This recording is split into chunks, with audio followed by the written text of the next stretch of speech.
Hello, and welcome to a very special, not special at all, completely normal end-of-year episode of Henry Kissinger's Pokemon Going to Die. Not a threat. Just a fact. Sorry, I don't know why I started taking over that. It's okay. my city now. I mean, I did jump in when you're the one who usually does that. You can go ahead and retake it from the top if you want. Oh, no, that's fine. I like you. I was enjoying you doing it. You go for it. It's, folks, 2020. Alex Leafcrunch will be vibing and she's introing it right, and she'll be vibing and she'll intro the podcast and she's right, and she'll be vibing and intro the podcast doing it right. If you think that this year sucked. Wait, we didn't introduce ourselves. Hi, I'm Alex Leafcrunch. Tweet about #carp. Hi, I'm Sara Sunhazjenya. Tweet about #carp.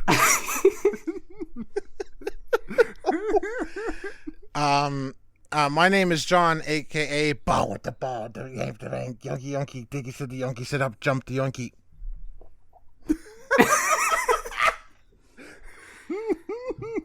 Enter the bang to the Yonky the beat. And yeah, it's Yonky to Rocka, rhyme to Rocka, yoink that's right on top. That's Slurpee. That's gloopy. No.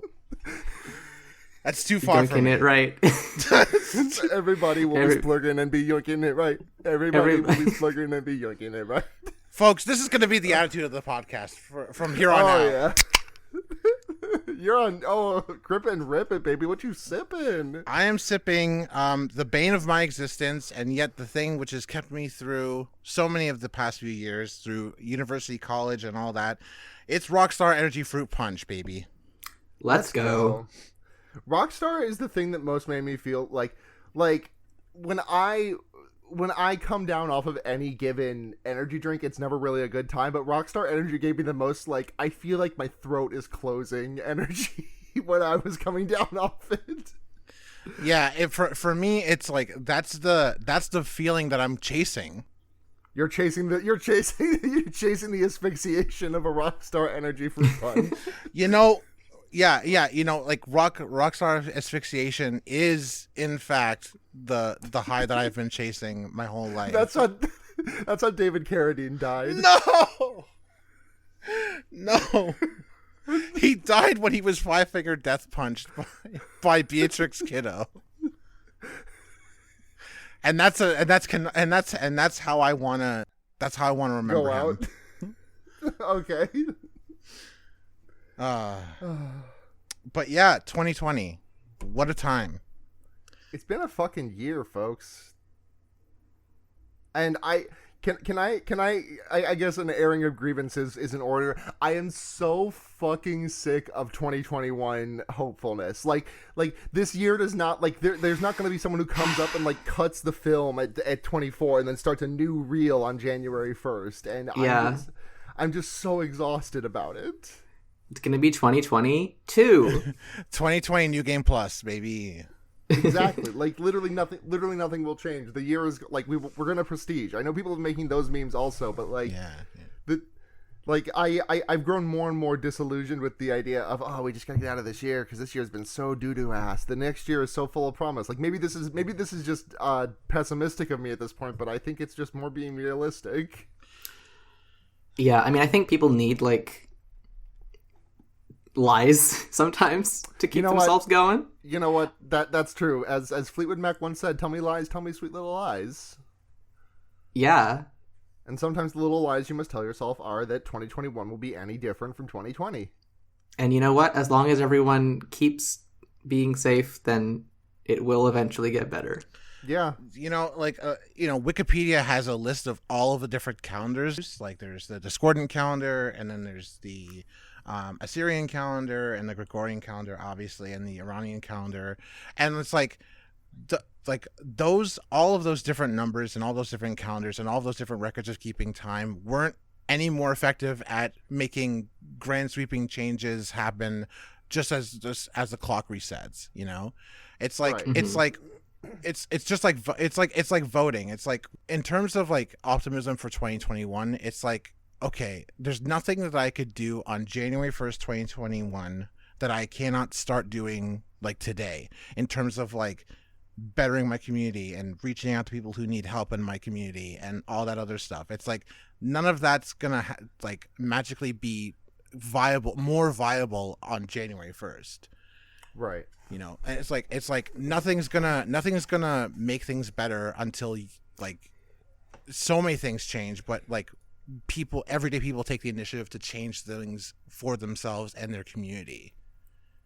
It's just so. Yeah. So what I'm saying is just take your destiny in your own hands and pretend that there's no such thing as a day, as a January 1st.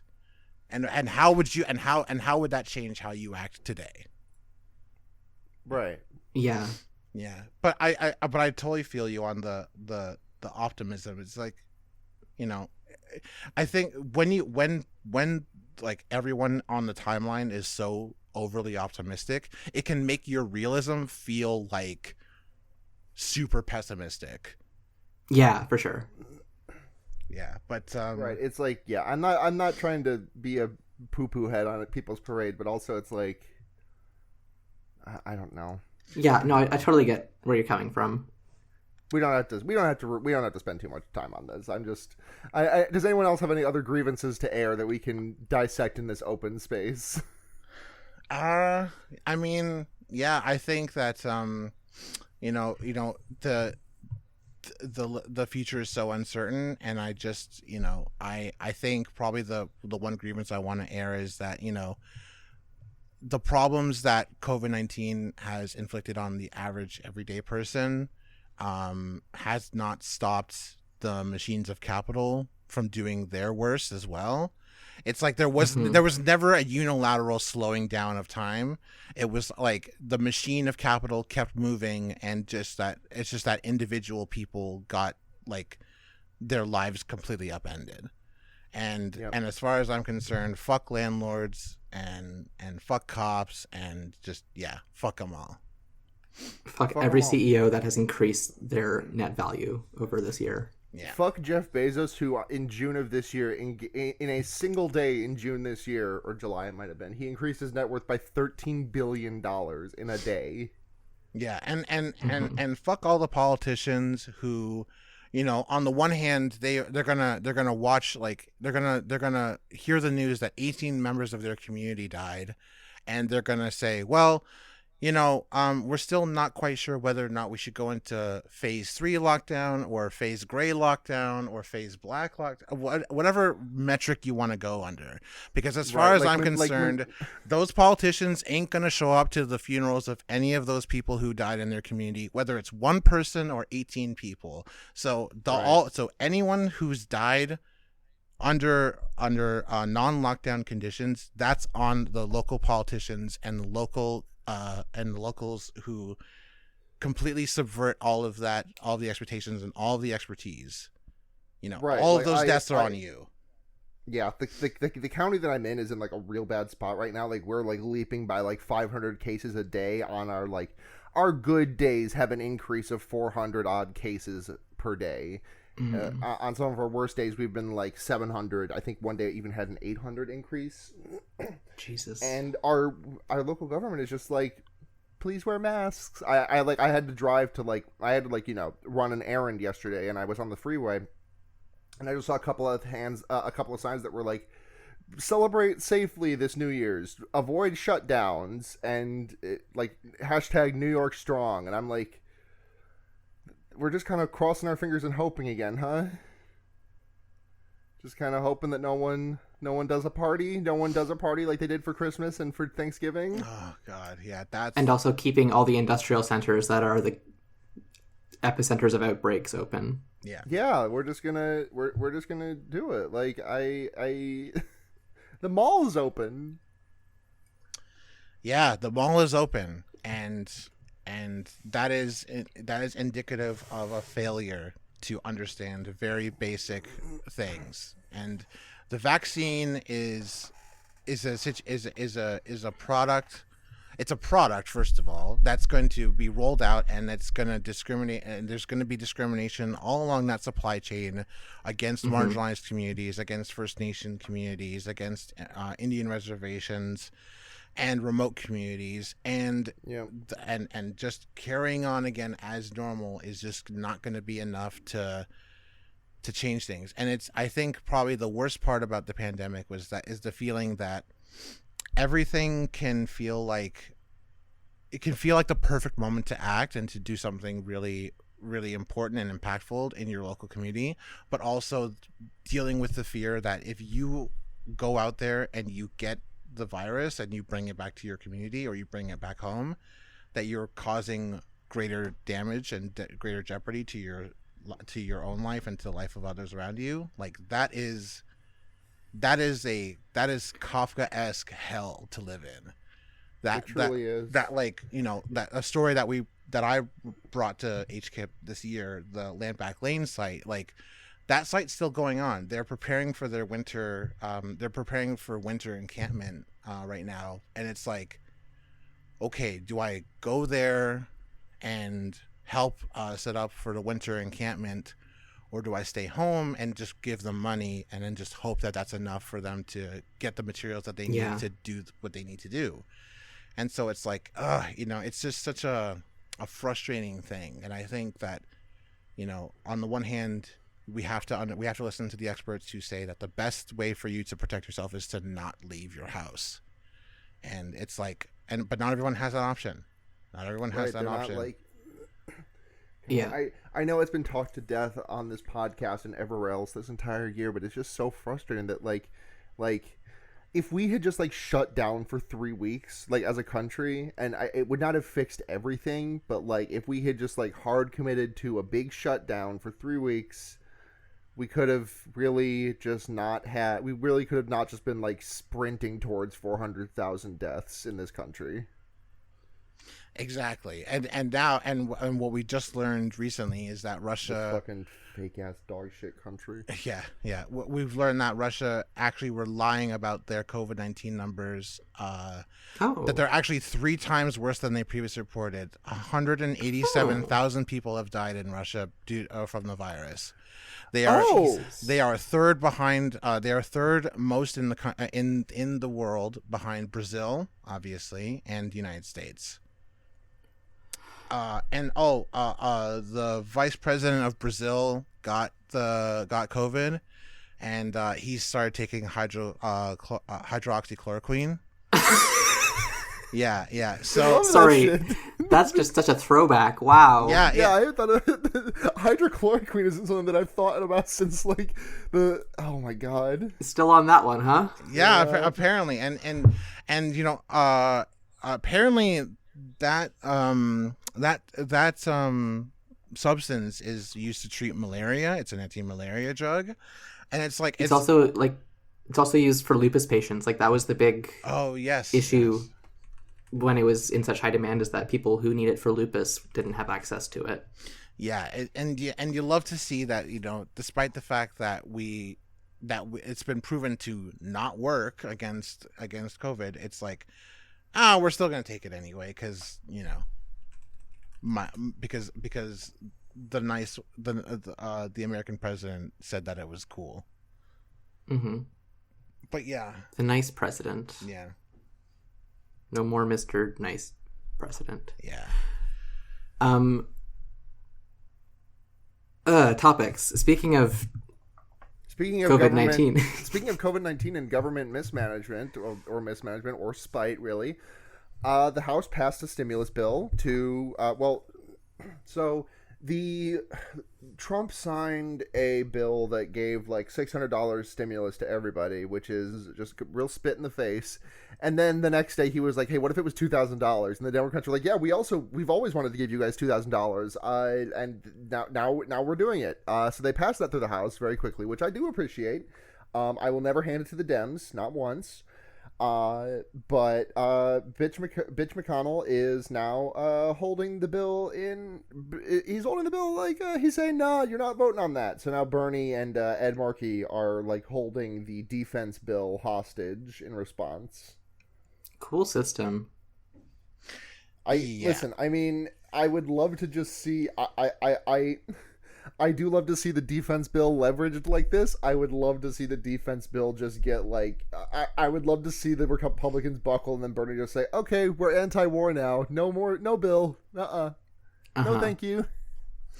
Yeah, and of course, like in that defense funding, in that like defense bill that's being debated in the Senate right now, it's like there's so much money being offered to like fucking like Israel and other like stationed fucking military bases and shit. It's just like, come on.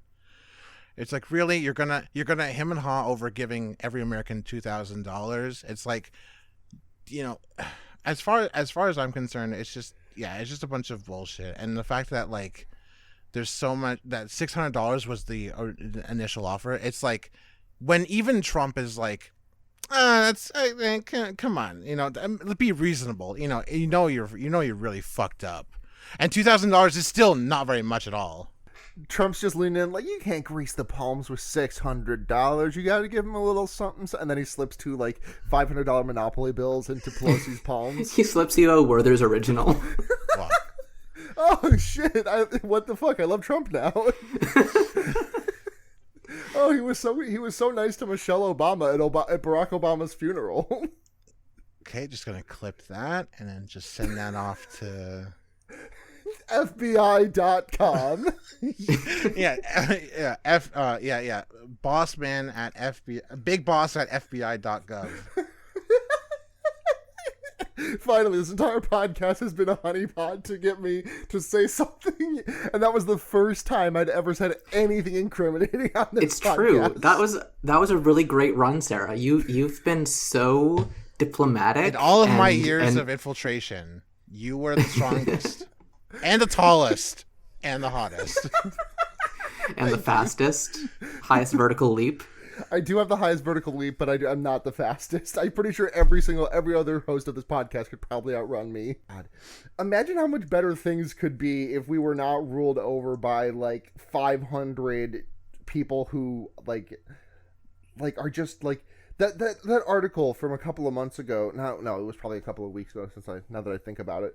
But that article from a couple of weeks ago where a doctor on the Hill was like, yeah, I prescribe like anti-dementia medication to like a lot of people and it's like dementia's horrible. Don't like, obviously, like I lost my grandfather to dementia earlier this year. Mm-hmm. But like you get like give the like take them out of this job. Yeah, that's the thing, like dementia is horrible and people with it should be spending their time with their loved ones and not implementing national policy. And not like just sitting like remember how Dianne Feinstein like literally had forgotten what went down during the Amy Coney Barrett confirmation hearings? Is she the one who asked the same question 2 times in a row to one of the antitrust people? Yep. Mm-hmm. And and then we've got, you know, Nancy Pelosi, Miss Good Morning, Sunday morning. I don't get that one. Is that a quote of hers? Oh yeah. She was like being interviewed by someone, and they like I think it was like Meet the Press or something, and it was like they asked her a question, and she like stood in silence for like 10 minutes, for not 10 minutes, like 10-15 seconds, and then said, "Good morning, Sunday morning." I thought that was like a tweet. No, but she said that. She said that out loud with her words on television. Okay. Holy cannoli. That's we're... there's a minimum age to be involved in the political world, which is 18, and so I think that there should be a maximum age. If you too. the instant you qualify for a senior citizen, that's not true. The senior citizens, okay, 5 you are not allowed to continue this job 5 years after qualifying as a senior citizen. The fact that there are so many old people, like old people in politics, and that the president-elect becomes gradually older and older and older, like it's incredibly like grim times for you know, electoral politics to just gravitate towards like, let's just do the monarchy, but like skip the fact where skip the point where they're like regions when they're like 25 or whatever, and then like it would just give them the keys to the nuclear codes when they're, you know, in their 70s. Yeah.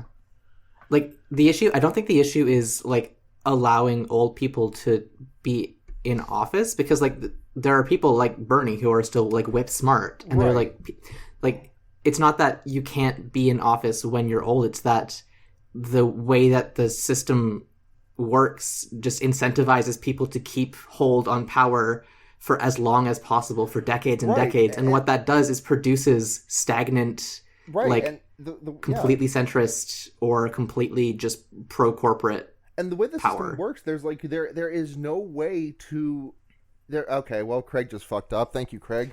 I don't think Craig got any of this. Awesome, we love it.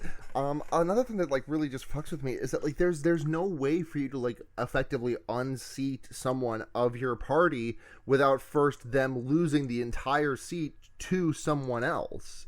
Like it's like primary challenges to incumbents are just not really a thing. Like we're trying. We've gotten it through a handful of times, but it's just like, what are you gonna do to Joe Manchin? Like just like you like literally the only options are either just to let Joe Manchin keep going or the accelerationist option, which is to let Joe Manchin lose and then take it back when he's not the incumbent anymore. Or I thought Joe Manchin was a wrestler. Who am I thinking of? Who are you thinking of? There's a Joe Manchin. That sounds like a wrestler name. Am I right? Are you thinking of it as Joe Manchin? Like yeah. Okay, no, it's Joe Manchin. It's like human man and then chin. Okay. The Crimson Chin. Yeah, that's him. Here comes the Joe Manchin. Yeah. But yeah, sorry. Or to just completely overthrow the government. Parody, Minecraft, etc., etc. Half of one, a dozen of the other. Yeah. In Minecraft, you can live your life as if the government already doesn't exist, and then just sort of set up your own community spaces. And you can't do that in Minecraft. That's true. Yeah. You can also just like just have some conversations with some of your neighbors, and just start small, and eventually grow your own food, and then when that stimulus check comes in, just and get the Minecraft expansion. Before we move on, Alex, I just want to say I never know how intentional it is, but I love whenever you like say a common turn of phrase incorrectly. Thanks. It's always just, I never like laugh out loud at it, but it is just something that always makes my brain smile. I went to bed last night with the phrase in my head, "Oh, you're just running a monkey's errand." A monkey's errand. Yeah. I just like it's 6 of one and a dozen of the other. I said half of one, a dozen of the other. Oh, yeah. Which is even funnier. That's really good. Thanks. Half of one, 6 dozen of the other. Well, I have a question. What's going on up in the land of Canada? Well, I have some reassuring news for you in Ontario, which is so according to the CBC, Doug Ford adds empathy to populist repertoire, taking on premier dad role during pandemic. Now, quick question. Yeah. Is it premier as in like number one, or premier as in like the political position? Well, that's what it's named after. So yeah, both. Oh, okay. I get you. Very funny, dog. Okay, what else? So that was CBC's take on the issue. So let's go to Global News. Global News says Doug Ford adds empathy to populist repertoire, taking on premier dad role during pandemic. Okay. Then if we go to I think CTV also had another take on the story, which was Doug Ford adds empathy to populist repertoire, taking on premier dad role during pandemic. And there's at least 7 of these. So, you know how media is a monopoly? Yeah. I've heard this. Yeah. I thought it was one of those monopoly expansion boards that I just never bothered with. Right. Like I thought it was like like we were gonna get Miss Monopoly. We were gonna get Media Monopoly. Monopoly Junior. We were gonna get Betty Media Monopoly. Monopoly, which is like the polyamorous version of Monopoly. And then there's Monopoly, which is what you play when you have mono. Monopoly, which is when you're New Jersey, but when your Italian friend Paul has mono. So yeah. Anyway, You love the propaganda. You love the not even changing any wording of the headline that they got handed down to them. You love the what's the word? Plagiarism? Consent? Manufactured. Manufactured consent. Yeah. He's our consensual daddy. Yeah, he is. That's my favorite Square Pusher album, Consensual Daddy. No. Here's my question. What's your question, John? What does that even mean? What is that? Yeah, what is a premier daddy? You know what? I haven't actually looked at any of the articles. I'll look at one and just assume that they're all the same. Well, he says that he knows people have COVID fatigue, but there is a vaccine. The economy will recover. The province will bounce back. So just like my dad, just like my dad, he's a liar, and that's what makes him a daddy. Yeah, he's just saying reassuring lies. Which is he should try growing a beard like Trudeau did for his daddy image. But other than that, I have no real notes. I think this is great. I think if Doug Ford did. If Doug Ford did, by the way, I can only remember which one it is now because of Dig Dug Your Own Grave Ford Night. Because I would always before that I would always say, shit, is it Rob or Doug? I also completely forgot. Doug Ford could also do blackface. That really did numbers for Justin Trudeau's. Sorry, Justin was brownface. I apologize. He also did blackface. Oh, he did both. Okay, he double dipping. He at least triple dipped. Oh, he triple dipped? He did it. So here's the thing. You see, in Quebec, it doesn't have the same connotations because they haven't thought about black people enough. Yeah, because Quebec is a backwards ass bullshit part of this fake ass country. Right. Like, it's so fun. Like, their excuse for why blackface is like more culturally permissible there is we haven't really thought about it. Right, that's an extremely tautological it's more socially permissible because it's more socially permissible. Exactly, and because also Quebecois are oppressed because they're French in Canada, and they don't have equal representation under the law or anything. Right, and that's why the Bloc Quebecois guy is like extremely racist. Yeah, Quebec is. The politics are very bad. Doing it right. They're dancing and they're doing it right.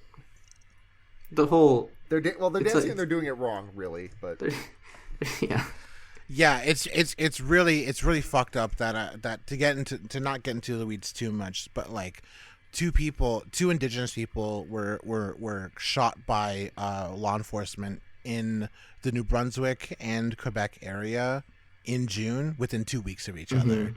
And Quebec very famously had no answer to the question, hey, what's going to happen to indigenous people if you were to secede from Canada? Just no answer whatsoever. And you love it. You love it. They also, did anyone talk on the podcast about the moose hunt shit? I don't believe so. Because I know we talked about like the lobster fishery, but... So if the listeners remember the lobster fishery story, which had kind of a happy ending, I hope, in that the Mi'kmaq fishers got partial control over the fishery. Right. I think when I talked about it with John, my take on it from someone who was looking from a decent distance was it's a very the master's tools will solve your problems kind of situation, which is like. It's much better than what I expected to come of that scenario. I have to admit that. Yeah. So there was a similar, or I don't even know if it's still going on, a similar situation in Mohawk territory where settlers were doing illegal moose hunting, and there were land defenders, protesting that and defending their land and their right to hunt moose sustainably. Or to keep the moose population sustainable. And the hunters fucking, threatened them with moose parts and shit. Beautiful. On throwing them at trucks and, yeah. Yeah, just a real fucking, real normal one there. Real normal Quebec. Yeah, Yeah, there's a lot of stories about it, of course, but let's see. Just looking up moose hunting, Algonquin Nation holds strong despite intimidation, show forced by sport hunters in Quebec. A convoy of dozens of sport hunters, angered by the Algonquin Nation's decision to block access to hunting trails until a moose hunting moratorium is called, blocked a stretch of Highway 117 in Quebec's La Vérendrye Faunic Reserve for several hours on Friday. It was supposed to be the first day of gun hunting for big game, and hunters were adamant on accessing the trails leading in deep into the bush. So yeah, it becomes a situation where, you know, like these people who have lived in this territory actually longer than Haudenosaunee people have lived in this area. Like the Algonquin people have like Quebec is their actual ancestral territory, and so they know everything that they need to know about sustainable hunting, and all of that is passed down from generation to generation. And so for them to take actions into their own hands and to block trails, like, yeah, it's a pretty important thing. Like I have hunters in my extended circle. My white stepdad is also a hunter, but they understand and they take advice from the people who, you know, like people in community who like know better than some actual scientists and surveyors of these areas what it takes to be sustainable in gathering from these different areas. So right, yeah, and so for sport hunters to act in a completely normal way, and a completely predictable way towards the First Nations people is just, you know, it's just another icing on the cake as far as that's concerned. Yeah. So I have a report card. I have a report. Semester's over. Semester's over, Let's but get our not. grades in. But unfortunately, Truth and Reconciliation is still going on. Hey, much like before we get into this, I apologize, but can I just I had this like think to myself while I was while I was stoned out of my mind eating like spaghetti at 1 a.m. sometime Go off, last Queen. week. Those are the best thoughts. And I was just sitting down eating spaghetti, and I was thinking, you know, when you're sitting down, you're eating spaghetti, the mind goes to wander. Yeah. And I was thinking about the class that I took in college about Truth and Reconciliation committees, like the one that we studied the ones that happened in Ireland and the one that happened in South Africa. Yeah. And it made me think about how has the U.S. had to do one of those? Has the U.S. been like forced to like put like has anyone forced the U.S.'s nose into their own shit? And by the U.S.'s nose, I mean the entire ruling body, and by the shit, I mean the horrible genocide that we did, or like all the slavery. I would argue that it doesn't matter because nothing would come of it. Yeah, that's also very true. Yeah. If I were to really hedge my bets in terms of like if there was ever like a formal inquiry, probably not, but I feel like there may have been regional and maybe even localized investigation. So what I do know, what I would probably have guessed is that there were probably at some point during the 90s and 80s investigations into the Japanese internment camps. I vaguely remember hearing about the efforts to on the part of descendants of that time to literally get their material possessions back. But as far as a national inquiry, there is no national consciousness in the United States. It is a loose collection of vaguely affiliated provinces and colonies. There is no national consciousness. You know, half the population doesn't even vote in their federal elections. You know, there is no United States. It is just like Canada, a fake ass country. Right. Right. The only thing that has any hope of unifying the American people is, I don't know, the Super Bowl. Probably the Super Bowl. I was gonna say WrestleMania, but even that's a little wishful thinking on my part. But yeah, we as a nation were all united as that one time the Atlanta Falcons were up 27-3 over the Tampa Bay.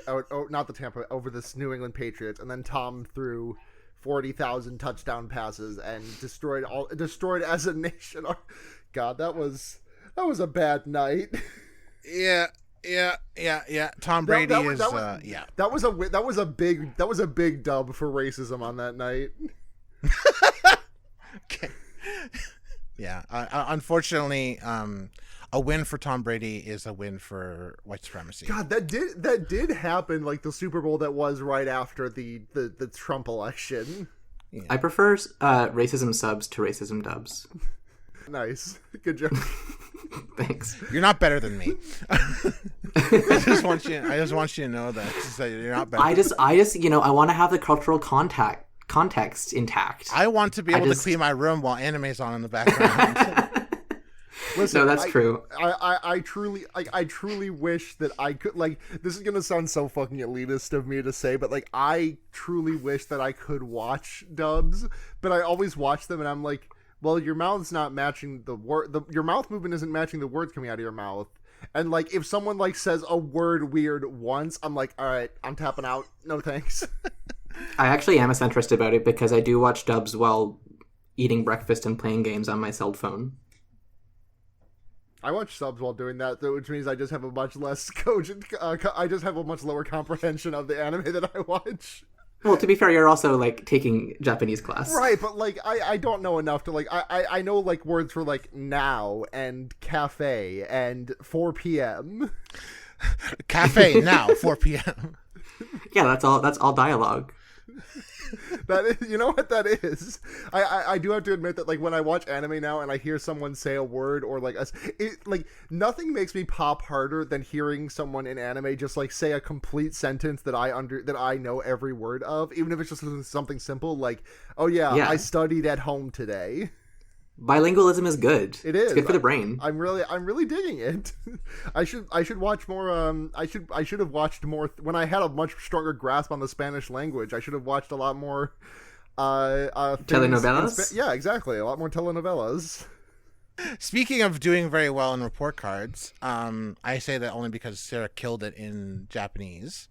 I killed it in all my classes this year. I got a fucking B+ in Calc 3, which was a miracle for me. In all of my years of infiltration, you are the strongest, the tallest, and the hottest, and the smartest. That's absolutely. Well, I haven't gotten my. That last one's gotten absolutely my not grades back true. I'm not even the smartest person on this Discord call. But the report card in question comes from the Yellowhead Institute. Full disclosure, I used to work for them. Nice. My contract has been terminated, but they're good people. This is from Ian. This is from Eva Jewell and Ian Mosby. This is the Calls to Action Accountability, the 2020 status update on reconciliation. December 15th, 2020 marks a full 5 years since the release of the final report of the Truth and Reconciliation Commission of Canada, which was established to present facts and evidence and research relating to the residential school system in Canada. The commission created 94 calls, and it was up to governments, both provincial, territorial, and municipal, and federal, to implement these calls to action. In 2020, a tumultuous year for many reasons, our analysis reveals that just 8 calls to action have been implemented. This is down from 9 in 2019. Ultimately, we find that Canada is failing residential school survivors and their families. Yeah. So there are 5 reasons for the lack of action on the calls to action. Number 1 is the exclusion of Indigenous peoples from the public interest by policy makers. Number 2, deep-rooted paternalistic attitudes of politicians, bureaucrats, and other policymakers. People like Mark Miller, the Minister of Indigenous Affairs, speaking Mohawk in Parliament is all well and good, but that was long before the Indigenous Languages Protection Act was passed, and so he was just kind of flexing on anyone who has anxiety over not being able to speak their own language by speaking their language for them in Parliament. It's very I this is like the first time I'm hearing, probably not the first actual time I'm hearing of it, but the first time I'm remembering hearing of it. It reminds me of that time that Pete Buttigieg was asked like a question, and he was asked a question about, I don't even remember what it was, but he started answering it in Spanish, and like the response in Spanish was just that same like mealy mouth, we must move as a country towards truth and ideals of freedom and passion, and it was just that in Spanish, and the audience fucking lost their mind because the rat boy was speaking Spanish. Yeah, he is definitely still the rat man, so yeah. Sorry, go Fear on. of the rat. Yeah.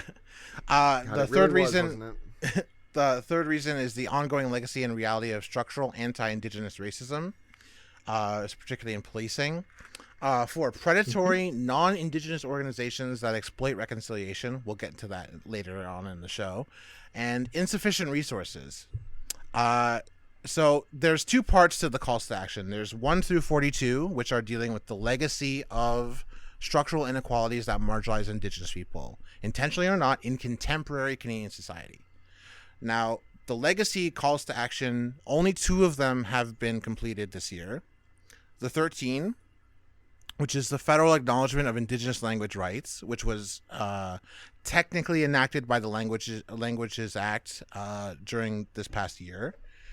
And number 41, the inquiry into missing and murdered Indigenous women and girls. A report that was released earlier this year, and that every single major news publication discredited as evidence of genocide.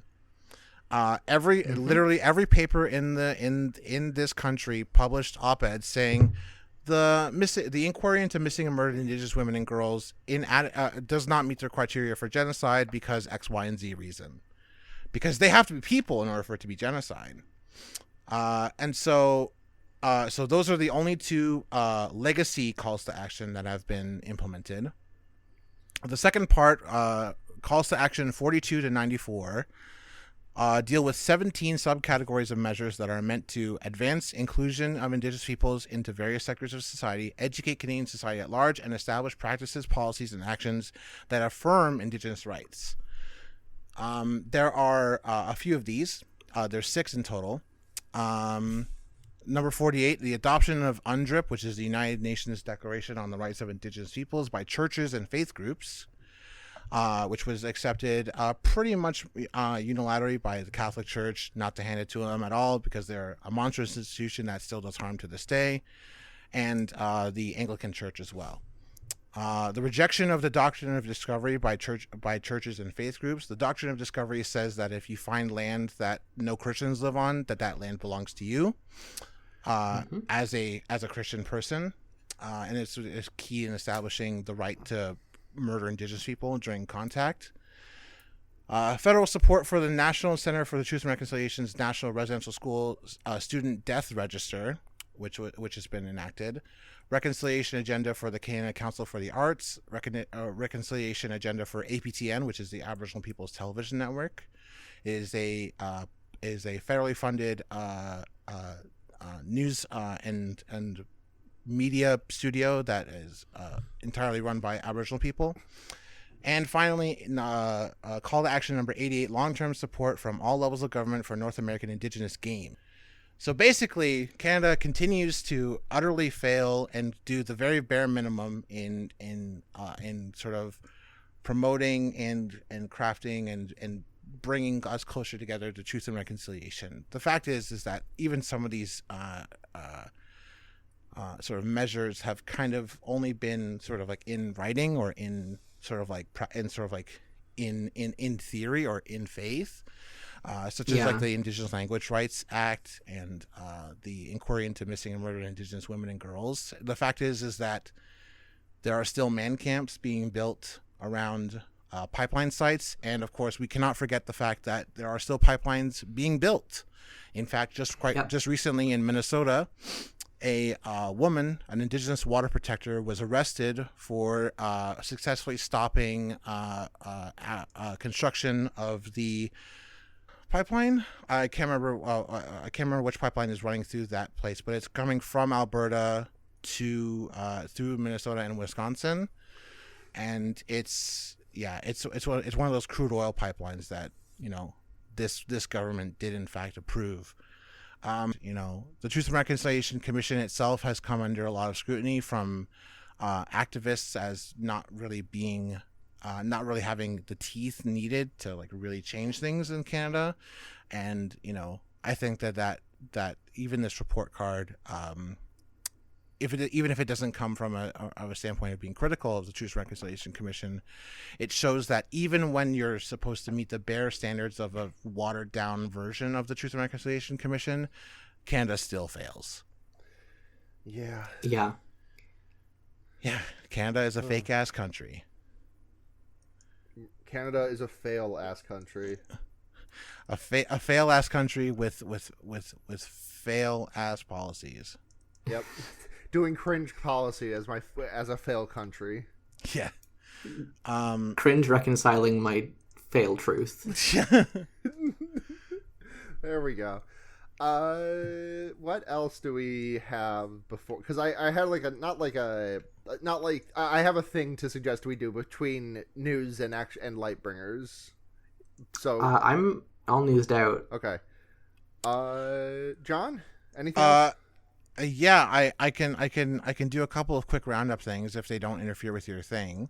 Yeah, totally. I think that when I talked about this beforehand, but I wanted to talk about the Michelle Latimer stuff that's been happening. For sure. And if I have not the first I heard about this, and I did some back reading. The first I heard of Michelle Latimer was in the response to all of this, but I've been like looking into it a lot. It's really so it just turns out that one of the most renowned, formerly considered native filmmakers has just been faking it. Yeah. Is that about it? Yeah. As for in terms of the media world, in terms of film and televisions, yeah, this is pretty big. Yeah. This is pretty devastating stuff. And in terms of the Michelle Latimer thing, for those who don't know, Michelle Latimer, she's a Canadian actress, director, writer, and filmmaker. She was originally on the show called Paradise Falls as an actress, and then later she did documentaries, and she did a bunch of other stuff. She worked for Vice. Her most recent project was Trickster, right? That's the name of the show? Yes. Trickster is actually an adaptation of a book called Son of a Trickster by Eden Robinson. Eden Robinson, who actually is Indigenous. She's from the Haisla and Haitsuk First Nations in BC. And Eden Robinson's book, Son of a Trickster, is the first part of a trilogy of books that she's writing. And Trickster was very much lauded, very much praised for its authentic casting and all that other stuff, and it was based off an Indigenous story.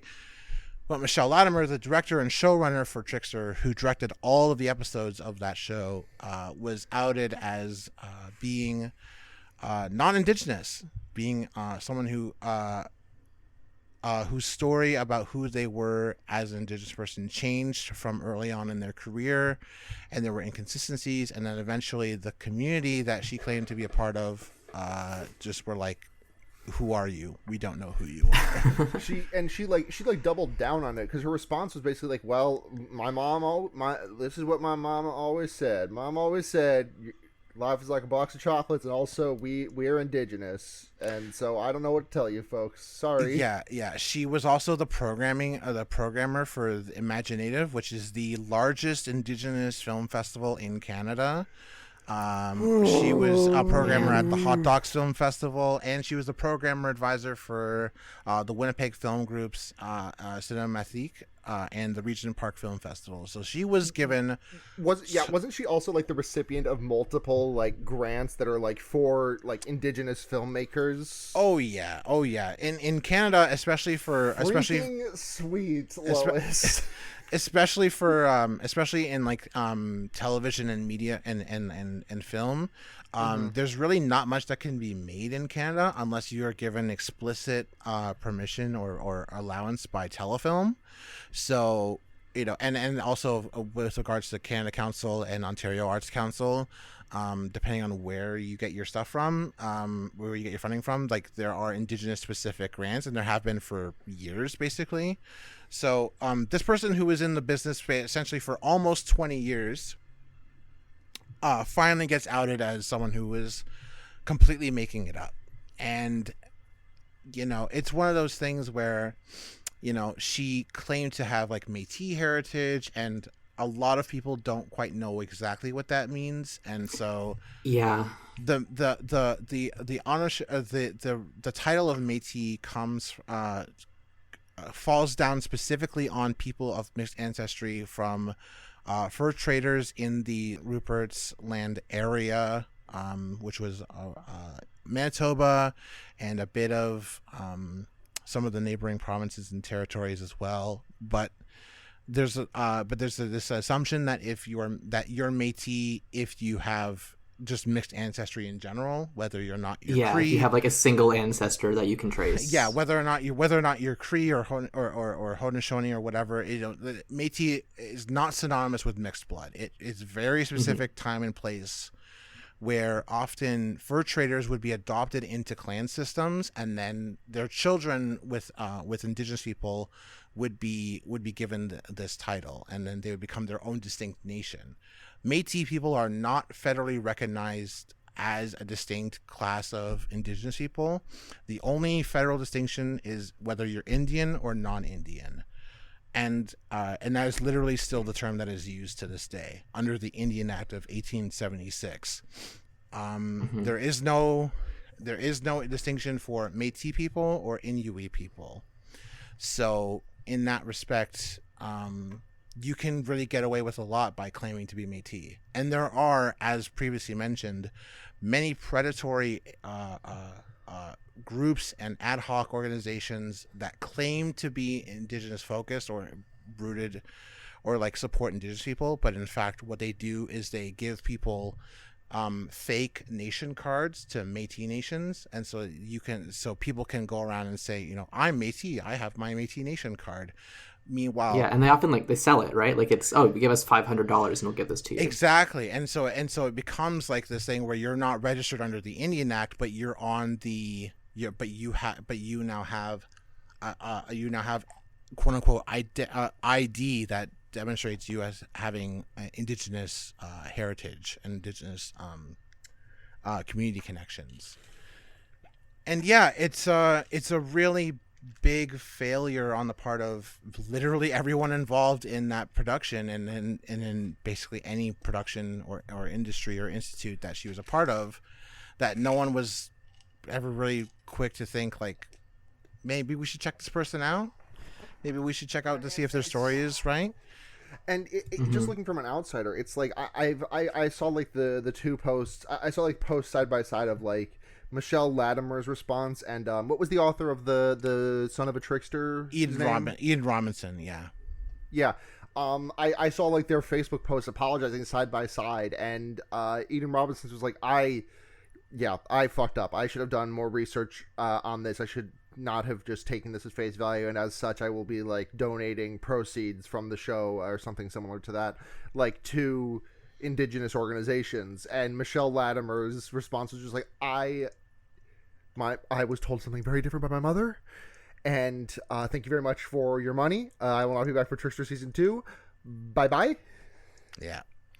And that's it, right? Is that it becomes a situation where literally just like those people who are trying to overhunt the moose in Quebec, and just like how the people who are now being given permission to clear cut in BC, in these incredibly sort of like protected spaces, like just like those are extractive industries that do harm to the environment.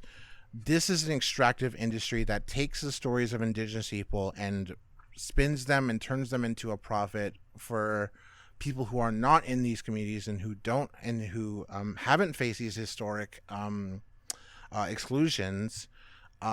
It just sort of like just takes from that pool of money that we're all fighting for, and then just sort of takes it for yourself. And it's it's the most harrowing thing, and it happens every year. Every year, someone gets outed as someone who is not actually indigenous, and the problem with it is that indigenous heritage and indigenous people they're not a monolith, right? And so it becomes a situation where who has the right to claim that they're indigenous?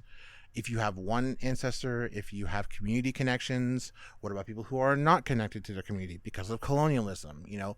And then there's the problem of colorism, like, which is extremely problematic in indigenous communities, where there are white natives and there are black natives who don't appear to be stereotypically native or indigenous, and yet they are pushed aside they are pushed to the fringes and pushed to the margins even within that community, and they can't access those spaces.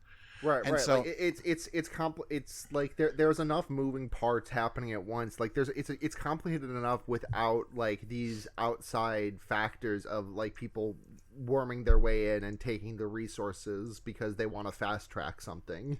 Exactly, and there are so many different loopholes and social faux pas for you to navigate that it's almost like impossible to keep people accountable, and or at least to cut it off before it happens, right? I mean, unless you're someone who, you know, like makes media in the community that you're from, it's really hard for you for anyone to really point out, like, are you actually from this place, or do you have an actual connection to this community? Because it's just right.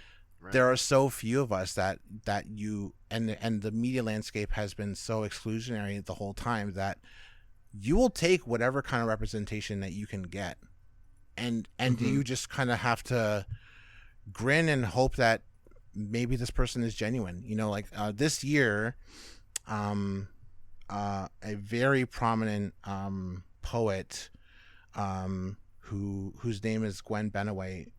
She claimed that she was indigenous, and oh wait, I didn't know about this one. Yeah, so Gwen Benaway is a trans woman, and she's a poet, and she claimed also to be indigenous, and she won the Governor General's Award for literature for poetry. It's literally one of the highest tiered awards that you can earn as a writer, basically as a poet. And Gwen also staged lots of actions during last year in regards to the Toronto Public Library platforming TERFs at their library branches in Toronto. And this year it came out that Gwen Benaway is actually not indigenous at all. Jesus. And you have this sort of like feeling of like, you know, like who can you trust? And, you know, Gwen Benaway was a white appearing native, but there's also not a strong contingent in urban indigenous circles to interrogate people's identity in that way, because colorism is so problematic, and it's an aspect of lateral violence that gets perpetuated again and again and again.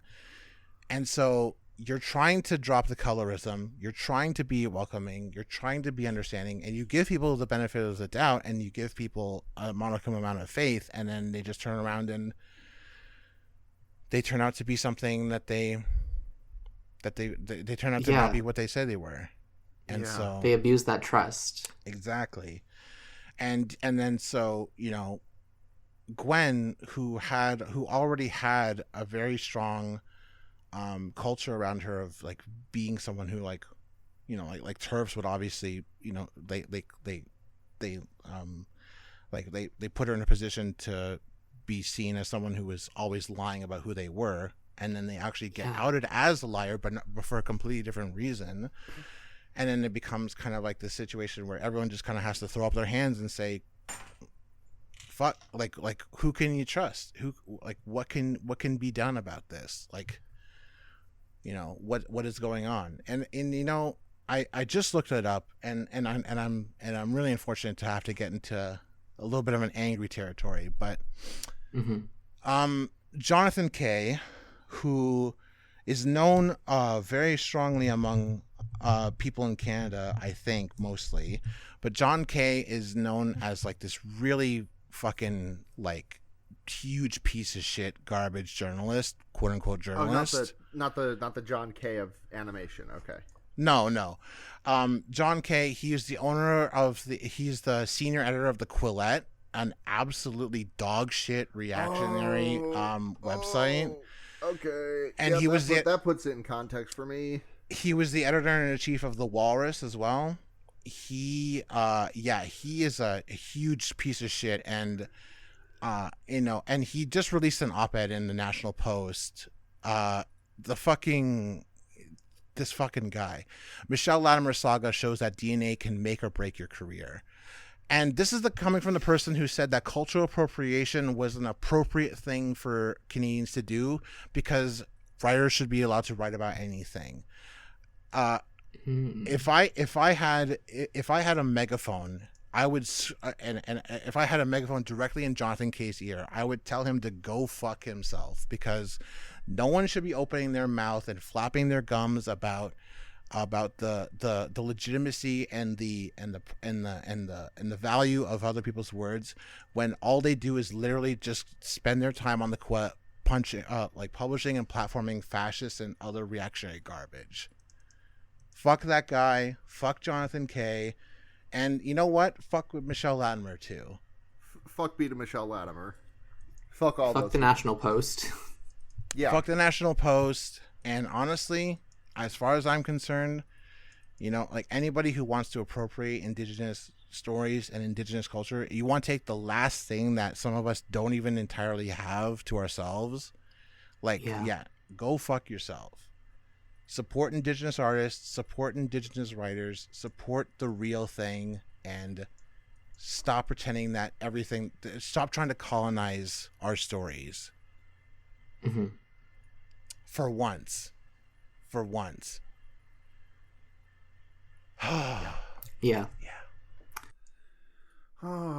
Anything else we want to talk about before we head into the middle zone that I've prepared here? No, let's go into this podcast within a podcast. The podcast within a podcast is, I just kind of want to talk about this year a little bit, like things that really made us feel hopeful and things that happened, and just a little bit of a walk down memory lane. For example, this is kind of a U.S. centric thing, but remember how this year started with the very wet president of the United States obliterating an Iranian military general? Oh, I thought this was supposed to be fun stuff. Well, that one's just me thinking about how that was this year. Like this feels like me getting. That was this year. This is me getting to the end of 2017 and saying, "Wait, the Hollyweed sign was this year." So is this going to be the moment roundup? Oh, hi. Thanks for checking in. I'm still a piece of garbage. Sorry. Matt's not the only person with a soundboard. Yeah. What else? Do you have anything else on there, or is it just bruh and still a piece of garbage? It's bruh and still a piece of garbage for now, but stay tuned for... Those are the two emotions. Stay tuned in 2021, where there will be more additions to the soundboard. I promise. Awesome. I can't wait. But some happy things that I know this one's kind of bittersweet, but like the moments that we had in like January and February where we like thought that like Bernie might do something and go somewhere. Yeah. I know for a hot second there, it was looking like, yeah, like things were going to happen. I'm thinking about something that was posted in our server a couple of days ago. I think it might have been Chrissy who posted it, and she just said that the news media was really giving away the game by saying if we just clump all three of these other people together, they'll beat Bernie. And we were all just like, why would you do it like that? Obviously, they're not all going to drop out at once. And then we were doing that we said that while eating cereal. Do you guys remember the Iowa caucus? Yeah. I hear tale that they're still checking. They're still checking. I just had a vivid memory of like being at my friend's house for D&D and periodically just checking that whole night and like yelling to my friends about U.S. politics, and they were like, Alex, what are you talking about? Yeah, you're like, oh, the Rat Man has declared victory with 0% reporting. And they're just like, Alex, we're Alex, please roll initiative. please, Alex, please roll your saving roll, your saving throw. And I can't believe that was 11 months ago and not 4 years ago. Yep. There was a 2020 stock market crash. Shakira was Number go up. Shakira was this year. Super Bowl was this year. Remember that one? Finding that one out. No. I was watching 60 Minutes this past Sunday, and finding that one out made put a hole in my head. Like, What did Shakira do at the Super Bowl this year? she sang. Oh, was she good? Yeah, she was really good. Nice. Remember, this isn't as long ago, but remember the Four Seasons fucking. That was listen. There's a lot of things in this administration that make me feel bad for laughing at, because it's like, oh, he said the wrong "you're" in like one of the most fascist tweets that I've seen from this man. But the Four Seasons Hotel one was just, the Four Seasons Total Landscaping, that one was just a real. That's gonna be funny forever. Really, it really is. Like it feels like ripped from like a mid, like. If that was the punchline in a Doonesbury comic strip, it would be like a mid-tier Doonesbury. But like the fact that one happened in real life, ooh, I'm savoring that one. Mm-hmm. Oh, what else do you remember fondly from this year? Facebook removes pseudoscience and conspiracy theory as options for targeted ads. Yeah, Facebook. Nice. We made some. We put the screws Stan to Facebook, Facebook. this year. And Facebook just recently was sued to hell. Yeah, antitrust laws, baby. It is possible that in 2021 that Facebook could get broken up, which, God, I hope so. The only antitrust is the Queen from Bug's Life. There we go. What else good happened this year? Was I play volley. I do volleyball now. I don't play it yet because I can't. I don't have any. COVID and everything. I've got that. That's all happening, but I'm practicing volleyball. And you started school again this year. Yes, it is. It's the year I went back to school. It's also the year that I decided to become A, goth, and B, super hot. So, you know what? That was a really good moment for me this year. A week ago when I said, what if I just... A week ago I woke up and I had the realization, wait, I can just go to CVS and buy black lipstick. And then I did that. True. Tweet about hashtag carp was this year. Tweet about hashtag carp was that feels like a month ago. That was like at least a month ago. And if you tell me otherwise, you're lying to my fucking face. It was 12 days ago. No, it wasn't. But it feels like 3. That was not 12 days ago. That was like a year and a half ago. That was one of the best things to ever happen on Twitter. It really was. It felt like a Tumblr. It was one of the few moments that Twitter has felt like the best parts of Tumblr in a way that I haven't experienced in a very, very long time. John, did you experience hashtag carp? Tweet about hashtag carp? I may be showing my whole ass here, but I don't know what this is. Oh, okay. So you know those like those like ad banner things that you'll get in a promoted tweet sometime that's like, click this to like tweet hashtag Applebee's home for the holidays meal. Oh, or yeah. For there was one. Sure. Someone had manipulated it so that if it would just be a picture of a carp, and it would say the tweet that you would see, the infecting incident would be that you would see, let's say you're on Twitter, you're Twitter you're just logged into Flourishcaster, and you see your good friend Sunhat Zhenya post the word carp, and then one of those ad things that's just a picture of a carp and a button that says tweet hashtag carp, and you press that button and it makes you tweet the word carp with that same embed in it, so it spreads like a virus. And then once you've tweeted it, every instance of the tweet changes the picture and becomes a link to the Wikipedia page for carp. It was just a great night. Yeah, that was. Remember that time that all the verifieds couldn't post? That was also good. That was also this year. Remember when Donald J. Dump's Twitter password was MAGA 2020? I do. Oh, I have no idea how true that one is, but don't tell me if it's fake, because I want to live in a world where that one's the case. Do you remember when? I believe it was true for multiple accounts. You remember when? You remember when MILF Discourse almost took down Henry Kissinger's Pokemon Going to Die, the podcast? MILF, yeah, that was like a week ago. I remember when we had our MILF discourse. That still haunts me. Yeah, join the Discord if you want to get into heated arguments about MILFs.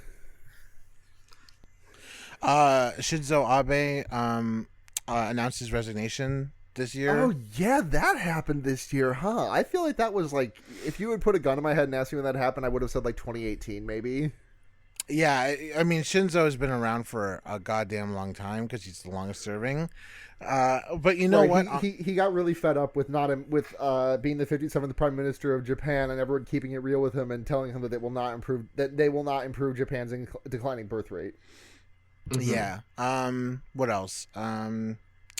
Christopher Nolan released a movie to theaters that no one could understand. No one could hear hear any of the dialogue, and during a pandemic. Wonder Woman happened. Wonder Woman 84 did happen, and Wonder Woman 84 really at time of recording. Wonder Woman 84 is happening. Like it's an ongoing process. That one. And the kids are talking about it, and folks, it's Wonder Woman. Looks great. Okay, wait, was Avengers Endgame this year? No, that was last year, right? There was no Avengers movie this year. Right. Well, that's newsworthy. Right, and that was what a reprieve. I was just very glad to not have to endure an Avengers. I'm just really glad I didn't have to endure my Marvel friends being like, okay, this one was actually really, really good, and I'm just like, I'm sure it was. You know what? If you enjoyed it, you know what? Did you enjoy it? It was good then. I'm happy for you. It was Wow movie. Wow movie. Yeah, we were in fact spared a Scarlett Johansson film this year, which is pretty good. Oh no, we had was Wedding Story this year, whatever the fuck it was called. Marriage Story, that was last year. Really? I feel like we really hit our stride with the every day I wake up and like punching the wall memes. I feel like we hit our stride with that this year. It was a 2019 movie, but I did start my year by waking up on New Year's Day, like relatively early, and going to see Cats 2019 with some friends, and that was a great start to the year. The last thing I did before quarantine hit was I went to see Tokyo Godfathers and then get McDonald's with my friends. Oh, that movie's so beautiful. It is. That was really. I'd like to hold a brief eulogy right now for Flash. Oh yeah. Adobe a few years ago, Adobe decided to take Flash out to the back shed and just kill it. But he was too fast for them. I wish that was the case, Alex. Oh no. God, Flash. I just like. I know this is I know I'm not alone in this, but like Flash dying is such like a uniquely sad thing for me. Like it's hurting in a. It's. I'm not gonna say that like it's the worst thing that happened this year because obviously not, but like it's like hurting me on an axis that nothing else this year has. We've got 2 days left to go to homestarrunner.com and beat Stinko Man. We have 2 days. I'm literally about to start crying. But I think, but the cool thing about it, obviously, is that all of those Flash games and Flash material that's out there right now is currently being hoovered up by the Internet Archive. It is, yeah. But they gotta hurry up. And they have a stable instance of Flash available on through the browser. So anything that you want saved to the Internet Archive, go ahead and save it to the Wayback Machine if you want. But it's more likely than not, the things that you want to see will still be available on the Internet Archive. And I'm happy for that. It's just like it's just like I know this is how corporations are, but it's like it's just like this is like an entire like generation of like internet content is just gonna get Thanos. I mean, and it is being saved. Don't get me wrong, but like I think about that Dan Olson video every once in a while where he like just spends 15 minutes talking about the very bad An American Tail game and then talks about video game preservation, where it's like this game has no importance but it's still worth preserving. And I just think about like how many Flash projects are just going to get left in the wake of this because they just didn't make it to the Internet Archive for one reason or another. And it just makes me so sad that like this big corporation just gets to snap its fingers and eliminate this massive thing. And it reminds me of last year when MySpace just said, hey, we're clearing out like 6 years of music, sorry we didn't tell you beforehand, bye. And like just so many, like a bunch of music was just lost forever. That wasn't even intentional. That was actually a technical error on their part that caused their servers to that's right, yeah, that wasn't even fuck up. And I think that the prime motivator of archiving is that everything has value to someone, and that whether or not something has noticeable value, it still has a right to exist, right. And that is the fundamental principle of actual like I don't know, I guess actual liberation politics is that like even though this thing is not useful to capitalism, or even though this thing is not inherently seen as valuable, it is allowed to exist because it does no harm. Right. And for youth of a certain age, I say youth because I think we're all under 30. For folks our age between 20 and 20 between 20 and 30, you know, like Flash was like the vehicle of our of most of our free entertainment. I mean, I would frankly like I would shift those goalposts just a little bit. Just I think like 25 to like 20 to 40 maybe, just because I feel like so many of like the big animators who made Flash huge, like people like Ross O'Donovan and Aaron and Egoraptor and like Tom Fulp and all of those people who helped make Flash the behemoth that it was in the mid 2000s are like pushing 40 themselves right now. It is really so hard to overstate like the impact that Flash had on like the internet as a like writ large. Like and with analog media before, like if you were like a silkscreen printer in the 80s or the 70s, you can still pick up a silkscreen today and do exactly what you want to do. But there's something insidious about software and that ephemera that once it gets snapped, as you said, it's gone. It's not coming back. And a lot of Flash, there were lots of vulnerabilities with Flash, and obviously Flash wasn't always like the best thing to be out there, but it was a medium, and a medium, for better or worse, is allowed to exist, right, despite of its flaws. Yeah. So I'm glad it's being archived, but I'm really gonna miss Flash. Yeah. So before we do our goodbyes, let's do some Lightbringers. What's been bringing everyone light lately? Have I podcasted on this show since I became like absolutely fucking obsessed with Jujutsu Kaisen? I can't remember. You must have. Let me check when the last Henry Kissinger was. Hold up. I mean, you can say it again. I mean, I would love to recommend the anime and manga of Jujutsu Kaisen because it's fucking taken over my goddamn life, and like it's taken over my life in the same way that Haikyuu has, and like the only reason Jujutsu Kaisen has not affected my day-to-day existence is because I cannot do evil curse magic, but I can do volleyball. So yeah. That's me. Jujutsu Kaisen. Listen to my podcast, Special Grade Snacks. Hell yeah. That's SNAX, right? Yes, SNAX. Nice. Alex, you want to go next? I can't think of anything. All right, I have a couple of Lightbringers.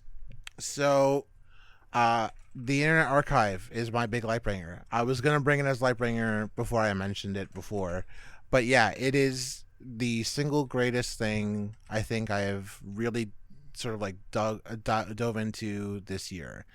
It is in a year that was terrible, and it felt like there was nothing being saved and everything was being lost. The Internet Archive was like a really cool thing for me to just dive into, and the Internet Archive has also come under a lot of scrutiny during the pandemic because they allowed for books to be borrowed for free of charge on their site, and people. That's right. And despite the efforts of people like Fuck Windig, trying to bring down the Internet Archive and paint it as like this completely awful, horrible thing, the Internet Archive is dedicated to one goal, which is universal access to all knowledge.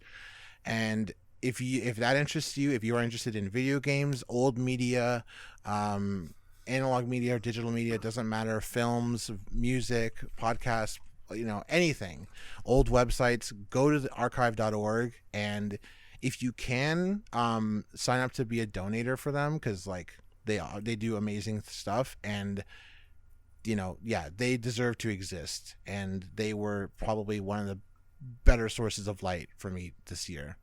And yeah, I think that they're great. Hell yeah. And my second light bringer is the Sonic the Hedgehog movie, which did come out this year. I still need to see that. It is, if for any other reason than Jim Carrey's performance, please see that film. Yeah. Perhaps I will. Alex, do you have anything, or are we just proper skipping you? I mean, I'm looking around my room and like I'm thankful for like I got a bunch of like multicolored pens and markers this year, and those have been great for like organizing shit. And then I'm looking at like I have a bunch of like charts of like what TV I'm watching and like my podcast chart to like catch up on Friends at the Table. I just like being organized. It's really good for my brain. I'm really gonna go for that this coming year. I'm gonna keep like a spreadsheet of all the anime that I'm in the middle of watching. It's so fucking good, but I do recommend getting a fuck-ass huge piece of graph paper and doing it physically, because that makes it so much more tactile. Oh my god. And I can fill in a little box for each episode of anime. Oh shit. Exactly. Oh, Alex, shit. Yo, are we gonna start a bullet journal club or what? For anime? Bullet journal. For anime. All right. Okay, that's gonna do it for this week's episode of Henry Kissinger's Pokemon Going to Die. Not a threat. Just a fact. Just a fact. We're on Twitter at HKIPGTD. Thank you very much to the taxpayers for the use of our intro music, Evil Man, off the album Cold Hearted Town. Thank you all for listening to us this year. I know it's been a really weird year as we went bi-weekly and then went wheneverly, but we really appreciate y'all listenership. I'd also like to really thank you to John for some great episodes of Henry Kissinger's Pokemon Going to Die this year, including this one. Hell yeah. Yeah, it's been it really was kind of like the highlight of the back end of my year to be able to show up on this podcast and talk shit about Canada, this fake country I live in. And I'm so glad. And Henry Kissinger's Pokemon Going to Die, the podcast, based on the hit real life event, hopefully Fact. soon. Yeah, based on the hit Fact. It's always been like a thing, like a podcast I've really appreciated, and the vibes that every host gives me is just so good and wholesome that I was really hoping I would fit in, and it feels like I am, and yeah, it's just been really nice to do it. And who knows, maybe in 2021 I'll start my own noisepace.xyz podcast. Hell yes. Let's go. I'm Alex Leafcrunch. You can find me on Twitter at Leafcrunch. That's me. And my name's John. You can find me on Twitter at flourishcaster_. And I'm on Twitter at Sunhatzhenya, SUNHATZHENYA. Thank you all for listening. Thank you, John and Alex Leafcrunch. I'm thanking you for this podcast that we've just created. Thank you to Sara for this podcast that we're in right now. Thank you to you both for thanking me. It feels so nice to be thanked. Thank you. Thanks to Craig for fucking nothing. Craig, suck my asshole. Craig will be the last casualty of 2020. Yeah, death by sucking my fucking asshole. If you lose your Craig tonight. Okay, you were doing Agent Greg. I'm sorry. I was trying to segue us into the outro. I'm sorry. Can you give me that again? Can you give me that again? No, now I'm nervous. Please, listen. I'll give you the dancing and doing it right, okay? And you go from there. Yeah. Okay. Everybody will be dancing and be doing it right. Everybody will be dancing and be doing it right. Everybody will be dancing and be doing it right. Everybody will be dancing and be doing it right. Everybody will be dancing and be doing it right. Everybody will be dancing and be doing it right. Everybody will be dancing and be doing it right.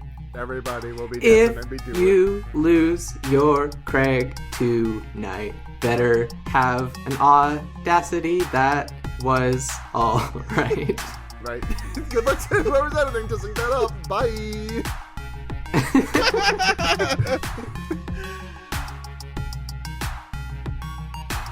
Doing it right. Everybody will be dancing and we're feeling it right. Everybody will be dancing and be doing it right. Everybody will be dancing and we're feeling alright. Everybody will be dancing tonight, doing it right. Everybody will be dancing and we're feeling it right. Everybody will be dancing and be doing it right. Everybody will be dancing and we're feeling alright. Everybody will be dancing tonight, doing it right. Everybody will be 99 dollars. Every time we Chelsea dancing and you doing it right. Guilty 42 we just need to feel right. Everybody's a different Christmas and it's right. Everybody will be 99 dollars. Every time we Chelsea dancing and you doing it right. Guilty 42 we just need to feel right. Everybody's a different Christmas and it's right. Everybody will be 99 dollars. Every time we Chelsea dancing and you doing it right. Guilty 42 we just need to feel right. Everybody's a different Christmas and it's right. Everybody will be 99 dollars. Every time we Chelsea dancing and you doing it right. Guilty 42 we just need to feel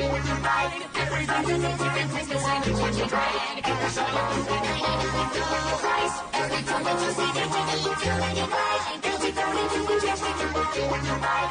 Everybody's a different Christmas and it's right. Everybody will be 99 dollars. Every time we Chelsea dancing and you doing it right. Guilty 42 we just need to feel right. Everybody's a different Christmas and it's right. Everybody will be 99 dollars. Every time we Chelsea dancing and you doing it right. Guilty 42 we just need to feel right. Everybody's a different Christmas and it's right.